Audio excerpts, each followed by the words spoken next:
Sull'autonomia io sfido Zaia. L'unica proposta che giace in Parlamento è quella di Giorgio Santini, senatore del Partito Democratico, ed è quella dell'autonomia possibile. E noi sfidiamo proprio Zaia su questo terreno qua.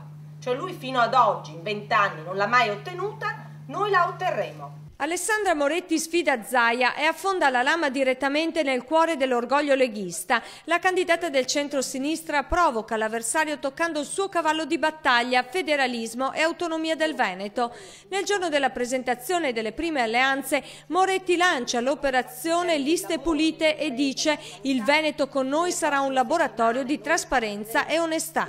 Chi si candida nelle liste della coalizione di centrosinistra deve presentare un'autocertificazione dove dichiara che non ha processi pendenti. Solo così potrà entrare in lista. E diciamo no alla politica carrieristica, quella che ha voluto confermare il centrodestra bocciando l'emendamento sui 2 mandati.